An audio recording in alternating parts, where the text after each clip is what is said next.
بخاری شریف میں حدیث ہے، سیدنا عبداللہ ابن مسعود رضی اللہ تعالی عنہ قسم کھا کے فرماتے ہیں کہ میں قسم کھا کے کہتا ہوں لیلۃ القدر لیلۃ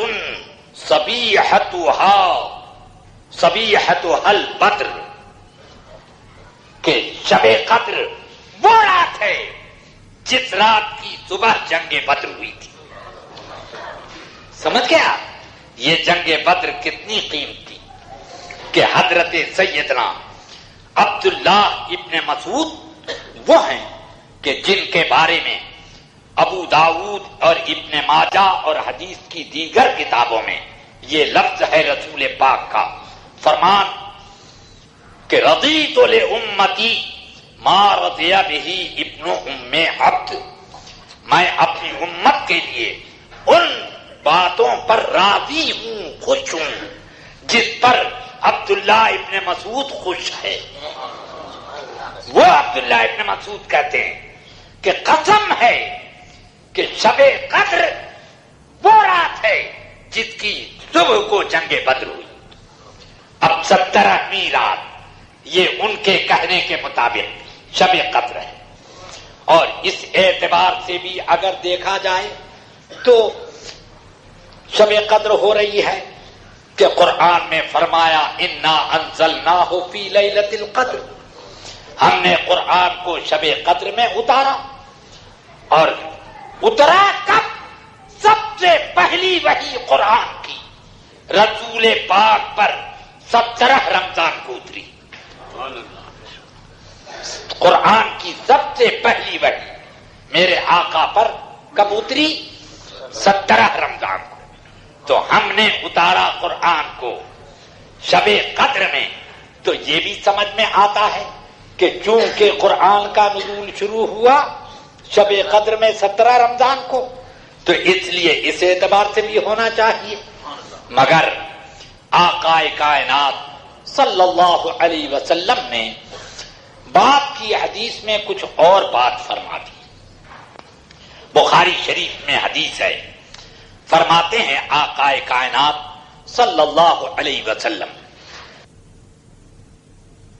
لأخبرکم عن لیلۃ القدر، میں گھر میں سے نکلا کہ تم لوگوں کو شب قدر کے بارے میں بتا دوں کہ کب پڑے گی۔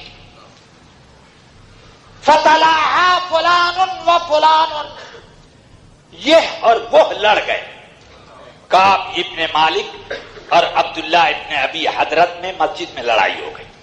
کیا کہ کعب ابن مالک مسجد میں آئے تو دیکھا کہ عبداللہ ابن حضرت وہاں بیٹھے ہیں، بس انہوں نے پکڑ لیا کہ میرا قرضہ بہت دنوں سے باقی ہے تیرے اوپر، آج مل گیا ہے قرضہ دے۔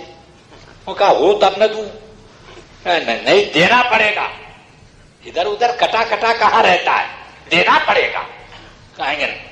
فرماتے ہیں حضور میں نکلا تو یہ دونوں لڑ رہے تھے، فرفعت، تو شب قدر اٹھ گئی۔ فرماتے ہیں آقا کائنات اے کعب ابن مالک ضعشت، آدھا معاف کر، آدھا قرضہ معاف کر۔ انہوں نے کہا قد سمعت یا رسول اللہ، آپ نے فرما دیا تو میں نے معاف کر دیا۔ فرماتے ہیں قم یا عبداللہ قم فعدہ، ہے عبداللہ ابن ابی حضرت آدھا معاف ہو گیا، جو آدھا باقی ہے جلدی دے۔ فرمایا آقا نے کہ ان دونوں نے لڑائی کی، اس کی وجہ سے شب قدر کی جو خبر مجھے دینی تھی اب وہ حکم اٹھ گیا۔ وَعَسَىٰ أَن يَكُونَ رَفْعُهَا خَيْرٌ لَكُمْ، اور اس کا اٹھ جانا تمہارے لیے بہتر ہے، اس لیے کہ اگر متعین کر کے وہ شب قدر آتی تو پھر جیسے 1000 مہینے کا ثواب اس رات میں ملتا ہے، گناہ کرنے پر 1000 مہینے کا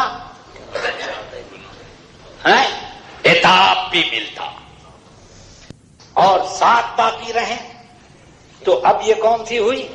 23ویں۔ 5 باقی رہ جائیں تو 25ویں، 3 باقی رہے تو 27۔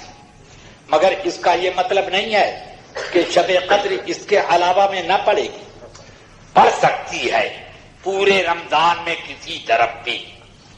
کہتے ہیں بزرگوں نے فرمایا کہ اللہ نے اپنا اسم اعظم قرآن میں چھپا دیا اور اللہ نے شب قدر رمضان میں چھپا دی۔ اب تلاش کرو۔ امام راضی فرماتے ہیں جب ہر رات کو تم اگر شب قدر کی نیت سے عبادت کرو تو اللہ شب قدر کا ثواب تمہیں دے گا۔ بڑی برکت کی رات ہے یہ، پورا مہینہ ہی برکت ہی برکت۔